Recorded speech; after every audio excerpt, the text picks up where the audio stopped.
Hello, it's Dawn Michelle from Boho Tarot and welcome to my March reflections. Today we're going to talk about the decks that I worked with, the books that I read, and the videos that I watched in March of 2021. So March was a really busy month. In fact, February and March were both really busy months in terms of what I was creating for my channel because I did this gigantic deck declutter and then full deck collection series. That whole series took me approximately 6 weeks to actually pull all together, do all of the actual work of decluttering and organizing my collection, and then to actually go through and record everything and to edit everything. And oh my gosh, I was in editing hell for like 2 solid weeks trying to get my deck collection videos together. It was a lot of work, but it was also a lot of fun because this time, instead of just sort of breaking things down into categories, which I did also do, I also really took a look at each deck and I was kind of thinking about what is its purpose in my collection. And so it was really fun to explore my own collection and taking a look at what I actually use all these decks for. So when I was putting together my deck collection series, what I was really looking at was, why is this deck here and what do I use it for? So what purpose does it serve in my collection? And that was really fun because sometimes I didn't know until I actually started sitting down and talking about it. Now, because I had a lot of decks, that meant that I basically had to keep each deck to roughly 30 seconds to show, talk about, and kind of move along throughout the whole collection. And I have a tendency to ramble, and sometimes I didn't know exactly where a deck fit until I started talking about it. And then of course I had to go back, edit, and cut all that down. Otherwise, the full video, the whole unedited raw video, was around 4.5 hours total, I think. And that was just for my tarot. So that didn't even include my oracle and my Lenormand. So I had to do a ton of editing, and poor Lisa had to listen to me complain about being stuck in editing hell for like 2 solid weeks. But I did get the whole thing done. It was a lot of fun. It was really insightful to really look at what each deck's purpose is in my collection and how I use it, but then to also kind of pull things out and let them move on to other homes. That was really hard at first, but very freeing. I do have a couple different videos on my channel about the whole process, and in particular what I learned, because that was a huge, insightful process for me about what I learned about my own behaviors and about how I approach my decks as a collection on the whole. So it was really interesting to me to take a look at my collection, not only from the perspective of, well, this is an earthy deck, or this is a modern deck, or this is a deck that I use for self-care, or a deck that I use for deep exploration, but to also look at how do I actually incorporate those decks into my tarot practice. Now, I have a fairly large collection. It's much smaller now because I decluttered 50 plus decks. I didn't do a final count. I probably should have, but it was a lot. There was a lot of shipping that was happening. There was pretty much daily me running to ship decks out. They are all gone at this point. I want to thank everybody who purchased them. I do hope that you all enjoy them. I will probably have more at some point because I am looking to kind of even curtail that down a little bit further, mostly because I do still have decks coming in, right? I have decks that not only am I purchasing, but decks that are being sent to me for review. So I want to make sure that my collection stays pretty solid in support of my tarot practice. So it was a lot of fun. I learned a lot, and I feel like that I'm in a better position now to kind of manage my collection as I have decks continuing to come in and to go out. I definitely learned a bunch of lessons. I learned a bunch about myself, and that was really fun and really enlightening. But I gotta tell you, that editing, that was a lot of work. So if you haven't had a chance to check that out yet, I will leave links to that playlist in the description box below for you. It was a fun process. It's really cool to see all my decks all together and just to kind of take a look at what I have. And it's really interesting to see where I had overlaps and where I have nothing that fits into certain categories. There were a couple categories that in tarot that I didn't carry over into Oracle because I simply didn't have any decks that really fit that category. or decks that I used in that particular way. So maybe they fit the category, but I used them differently. And so that was really interesting to see where there was overlaps and where there was gaps. So now that we talked a little bit about what happened in March, let's turn the camera around and take a look at the decks that I worked with. So the decks that I worked with throughout the month of March were the Witch's Wisdom, which was one of my primary tarot decks, one of my focus decks. I also worked with the Animals Divine Tarot, the Forager's Daughter Tarot, the Spirit Song Tarot, and the two oracle decks that I worked with primarily throughout the month were the Hedge Witch Botanical Oracle and the Telluric Runes. So the first week of March, I was working with the Witch's Wisdom Tarot and pairing it with the Telluric Rune and the Hedge Witch Botanical Oracle. So the way that I was working with them was I was allowing the Witch's Wisdom to provide me that main message or that main focal point, and then I was using the Telluric Runes to pull in an overlying energy and the Hedge Witch Botanical to create a takeaway message or kind of a wrap-up message for the reading itself. And that worked really well for this particular instance. I do love the way the colors all seem to kind of meld into each other. So here we can see this really deep red in this Five of Earth, in the earth energy here. But we also see that reflected in the flowers in the Telluric Runes, as well as the little berries in the Hedge Witch Botanical deck. I found that that happened quite often where I would get these kind of colors that wove their way through the cards, and I was always pay real close attention when that happened, because I always felt like there was some connection to those colored elements when they all matched in that sense. And of course, I think they do also look really beautiful together. We get kind of the white space provided by both of these decks, by the Telluric Runes and the Hedge Witch Botanical, and then this full-on, full image color in the Witch's Wisdom, which I think work really well together. And I really enjoyed the way they played off of each other. This was also a pairing that I did in the last week of March as well. So I kind of started the month off with this particular pairing, and I also ended the month with this particular pairing because I do find they work quite well together. I love the Witch's Wisdom for providing me that really focal anchor point message. That's kind of like the bulk, the main message, right? Just this one card, and then allowing the energy of the Telluric Runes to infuse not only through the rune, but we also have a crystal and a plant represented in each of these cards. So we bring that energy to the message as well. And then allowing the Hedge Witch Botanical to really kind of provide that takeaway message. You know, what are we really going to be tuning into? How are these two cards going to create this sort of energy that we need to be tapping into? And I found that that just worked really beautifully. They also look beautiful on the table together. So in the next week, I was doing the same sort of process where I was pulling in the Witch's Wisdom as my main foundational message, adding in that energy of the runes, the crystals and the plants through the Telluric Runes. You can see I'm using both of these two decks again that second week, but then I added in the Spirit Song Tarot as my third deck to kind of reconnect me back to spirit. That's just the way that I in particular work with the Spirit Song Tarot. For me, it is very much a spiritual deck, even though it is very tied into animal energy.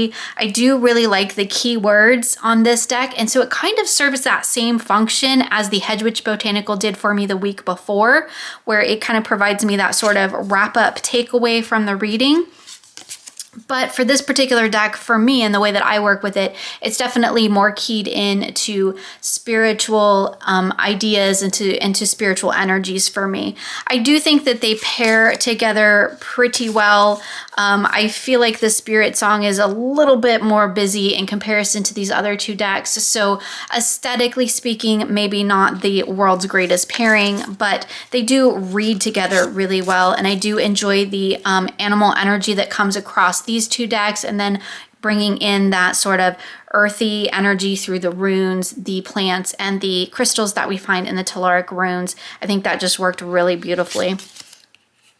So moving into the third week of March, I was really tapping into these telluric rune cards. I was really enjoying working with them, and I wanted to switch things up and kind of move away from using the Witch's Wisdom as my focal point. I switched that around and was using it more for my Wednesday journaling prompts as well as some of my seasonal Sunday readings. And really what I wanted to focus in on was the rune deck. And I was finding myself really pulled toward that deck as a focal point to kind of set my intention for the week. I really love the use of runes with the crystals and the plants. I think that it's a beautiful combination. I love all three of those kind of really earthy energies being pulled together. There is so much that you can dive into in just one of these little cards that I think as a focal point, it works wonderfully for that. So in that third week, I paired it with the Forager's Daughter Tarot, which is another one of my favorite decks. It's a deck that definitely asks me to kind of slow down and to take my time. I rarely do more than 3 cards with this particular deck because I feel like there is a lot within each of these images, and I really like to be able to take the time to sink into that intention and into all the symbolism going on in all the images, which I think is really beautiful. And I think these decks pair really well together. I love that grounded kind of more, I don't want to say simplistic, but more minimalistic imagery that we get in the telluric runes. It's very grounded, it's very quiet. Even when we get those kind of more disruptive cards, it does still have kind of that quiet energy to it that I really enjoy, and I think it pairs really beautifully with the Forager's Daughter in creating that and creating those kind of quiet moments to just sit and reflect. I think that worked beautifully. They are just stunning decks. And again, I love the use of the white space in the telluric runes. That really helps create that sort of breathing room between what's going on in the other cards, which I think works beautifully with tarot. In the fourth week of March, I was working with the Animals Divine Tarot, which is one of my favorites, again, with the telluric runes, kind of following that same sort of process as we've been talking about, where the rune deck is really creating that focal energy and the tarot cards are expanding upon that energy. Look how beautiful they look together. In this case, I think the white borders on the Animals Divine actually work quite well. We have the inner gold border and we have the animal or deity name at the top and then the tarot associations at the bottom, which I think work really well. I'm not sure you would be able to get that same sort of effect if you had these sort of full color borderless cards that we tend to like to see these days. And I like that the telluric runes have the white space as well. So I think it really balances each other out really well. It creates focal points within the cards. And I think they just look absolutely beautiful together. I love, again, that really earthy nature, pulling in the animal energy along with the runes, the crystals, and the plants. But one of the things that I really like about the Animals Divine is that we also get the divine energy or the cosmic energy through the majors and the court cards, which I do love tying those two things together. It kind of brings a little bit of that spiritual energy to a very grounded reading. And I think that this combination pulls that out really well, where we get that kind of as above, so below going on in this really beautiful combination between these two decks. And again, the telluric runes just makes for an absolutely beautiful focal point deck for just about anything I paired it with this month. It was so much fun to work with. I really enjoyed this combination. So again, I really enjoyed working with all of these decks together. I enjoyed the different pairings that I did. I think that my favorite pairings in March were probably the Forager's Daughter paired with the telluric runes, as well as the Animals Divine paired with the telluric runes. I just feel like those worked really well together. It could also be that this was just a newer deck in my collection, so I was really enjoying getting to know it. I definitely dove into the guidebook with this particular deck, and I really like the illustrations. I am considering getting the Tarot deck because there is a Telluric Tarot as well, and that's definitely on my list to consider. I think that this one is just an absolutely beautiful deck. The other Oracle deck that I used, which is an oftentimes favorite in my collection, is the Hedwig Botanical. This one just pairs so beautifully with so many things that it's one of those that's kind of like a workhorse deck. I can put it with anything. I love the white space that's in these cards as well because it creates a lot of breathing room in a reading, and it pairs beautifully with a busier deck, say like something like the Spirit Song Tarot. While I didn't work with this deck a ton this month, I did do some pairings with it. I did also use it for some of my seasonal Sunday spreads, which was fun. I really like adding that kind of spiritual level to it, kind of bringing that as above, so below kind of energy through this deck. I really do like the keywords in this deck, which is not something that I normally say on a tarot deck. I love the animals. I do really enjoy the artwork. I think it's just a beautiful deck, and I do always turn to the guidebook as well because the guidebook is quite lovely and I really enjoy the little messages that are in there. And of course we have the Animals Divine, which is, you know, one of my favorite decks. It's kind of one of my foundational decks now at this point. One that I use quite often when I'm definitely trying to tap into that as above, so below kind of energy. I love the animals that we have represented. I do like that the names of the animals are on the card as well because I don't always know which animal it is. And I love that we get that sort of divine energy represented through the majors and the court cards. I think that's a beautiful blend between the sort of earthy and the divine. I think it's a wonderful blend between those two. Then of course we also had the Forager's Daughter, which is another one of my favorite decks to use in the spring. I just love the sort of meditative energy of this deck. It really does ask me to kind of slow down and to take my time. And it was definitely one that I kind of keyed into this month because it was kind of a hectic month and I needed that reminder to just kind of slow down and take a breath and take my time because I was a little bit overwhelmed with work stuff and kind of getting a little bit burnt out. And this deck is really wonderful for kind of grounding me back into reality a little bit. And of course we have the Witch's Wisdom, which is a deck that I've been working with and studying for the last few months. I am going to be doing a more in-depth video on this one because there is a lot here to unpack and explore in this deck. I'm really, really enjoying working with it. It's a little bit large and hard for me to handle in terms of being a tarot. It's actually closer to oracle size, and that really is so far has been my only sort of complaint with this deck. In fact, I am thinking about kind of trying to trim it down a little bit just to make it a little bit easier for me to get my hands around and work with. But I really love the artwork, and the write-ups in the book are really wonderful, and I've really been enjoying getting to know this deck. So it's definitely one that I am looking forward to sharing with you a little bit more about how I've been working with it. So those were the main decks that I worked with throughout the month of March. We had my 4 main tarot decks with the Witch's Wisdom Tarot, the Spirit Song Tarot, the Forager's Daughter Tarot, and the Animals Divine Tarot. And then I worked with my 2 primary oracles where I was using the Telluric Rune and the Hedwig Botanical. So March was a really great deck month. I feel like I say that every month, but one of the reasons why I like pre-selecting my decks for the month is that it allows me to really kind of focus in on those decks. I kind of already know what I'm going to be working with, and so it allows me to really spend some time getting to know those decks in particular and not kind of coming in here and being overwhelmed by all the other decks that I have. Now that doesn't mean that I don't pull in other decks. If I'm going to be doing a reading, say like on a family issue, then I might grab my Anna Kay, even though it's not technically in my working deck basket.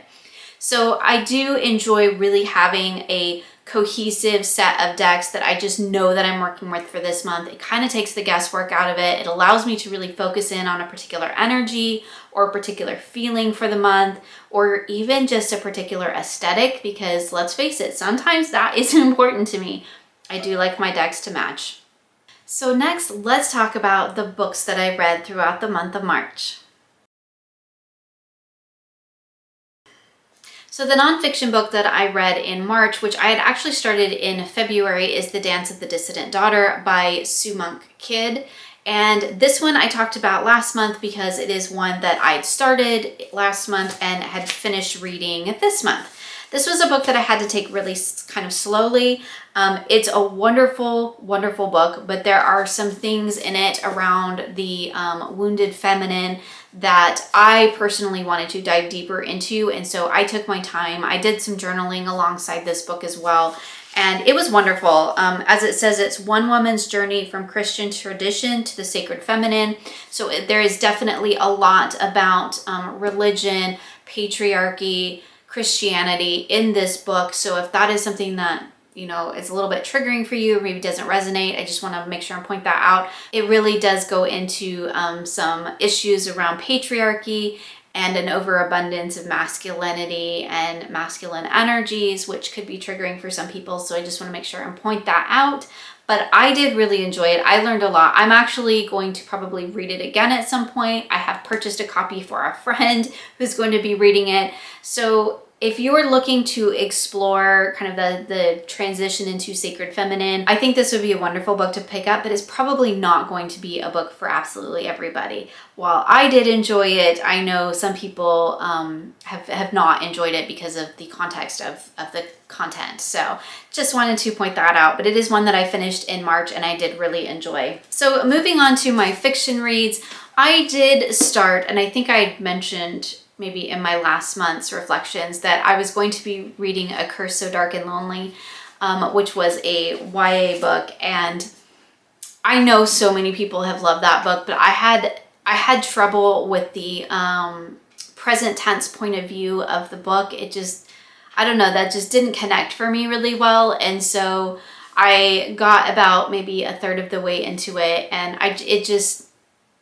I don't know. It just didn't land for me. Quite a big collection of fiction books that I need to be reading. So I grabbed one of those off the shelf, and instead I read The Little Shop of Found Things by Paula Braxton.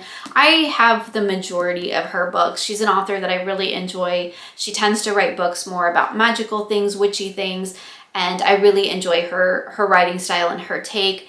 I haven't quite finished this one yet, so I'm still working my way through it because a little bit of the month into March, I was reading A Curse So Dark and Lonely. And so it was only about kind of halfway through the month that I switched into this book, but I am really enjoying it so far. I'm trying to kind of balance my reading out between, stuff like this that is super kind of heavy and deep and requires a lot of thought and reflection, to also having some more lighthearted, more enjoyable reading. I do bounce back and forth between my books. Generally, I'm reading like 3 to 4 books at a time, but this year I'm trying to stay focused on one fiction, one nonfiction, and just really take my time with those books. Particularly the nonfiction, because you don't really need to take your time with fiction, but I am generally the type of person who I'm reading like 5 books at once. And I've got notes going here in this one and notes going here in that one. And this year I'm trying to focus in on just reading one book of each category at a time. Now I do find with my nonfiction that really does allow me to kind of sink deeper into those books, and I am finding myself like taking more notes and being a little bit more mindful with my reading. And for the fiction, it's just been a matter of trying to balance that between my nonfiction reading and everything else that I do. So moving along, let's talk about a couple of videos that I've been enjoying in the month of March. So one of the videos that I enjoyed this month was the February Favorites and Tarot Shelf by Hazel Jane Tarot. I love her channel. I think she has some great content. I love listening to her talk. I think she has a wonderful voice, and if you watch to the end of some of her videos, sometimes she sings, and oh, it's so beautiful. And I enjoyed seeing her tarot shelf and talking about her February favorites. Favorite videos are like some of my favorites to watch. I love hearing about what people worked with and how it worked out for them, what they've been enjoying, and they're so much fun. So I really enjoyed watching her video on that. Another video that I enjoyed in March was Deck Hits and Misses from Sunset Bow Tarot. And she's been gone for a little bit, life and whatnot. And she's come back with this new video of her deck hits and misses over the last few months. And that was really fun to see. Again, kind of like that favorites, right? But I love how she talked about the decks that were misses for her and why they were. And I just really enjoyed the way that she approached it. And I really enjoy watching those as well. I kind of like to see what didn't work out for people, because sometimes that's just as telling as what did. And sometimes when you see a deck that didn't work out for someone else, you're like, oh, that will totally work for me though. And I think that's really fun when that happens. So another video that I really enjoyed this month was James Feeney's tarot and poetry video. I really enjoyed listening to him talk about working with tarot and poetry. It was a beautiful, beautiful video. I love poetry, and I do sometimes incorporate that into my own tarot practice, but it just kind of was an interesting take on it, a different approach than the way that I do it, and I really enjoyed it. I will definitely leave links to all 3 of these channels below. Please go check them out, give them some love, like, subscribe. They all provide wonderful content, and I enjoy watching all of their videos. So I hope you had a wonderful March, and I wish you many blessings moving into April. So now it's time for another post-vid ramble, because this is what happens when I shoot a monthly favorites video. When I talk about all the decks that I worked with throughout the month, I end up with this gigantic pile of cards. Sorry, the window is open because it is a beautiful sunny day today, and so I have the window open to let the sun in, but I end up with this gigantic mishmash pile of cards, and then I get to sit here and play resort the decks, which is actually kind of one of my favorite little processes at the end of shooting these videos. I should just turn it around, because then I get to sit here and look at my cards kind of one more time before I put them away for the month. It's kind of a nice little way to just spend some time looking at them, sorting through them. I really, really love all these decks that I worked with this month. I'm kind of sad to put some of them away, in particular this rune deck.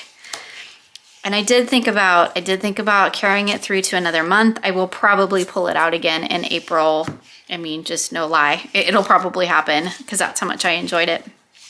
But I have another oracle deck that I really, really want to focus on in April, and so I'm going to put this one away, or I should say just put it up so that it's not like in my working deck basket. But yeah, kind of sad to see this one go. I'm really, really thinking I need the tarot. Does anybody have the tarot? I'd love to know. Do you love it? Do I need it? I probably need it, I'm sure. And then we have all the animals divine. I love that deck. So this is my post-video cleanup, where I just sit here and resort through my cards, try to make sure they're all at least going the right way, because I don't read reversals. And just put them all back in their little decks. I've really been enjoying the Witch's Wisdom. I'm kind of ready.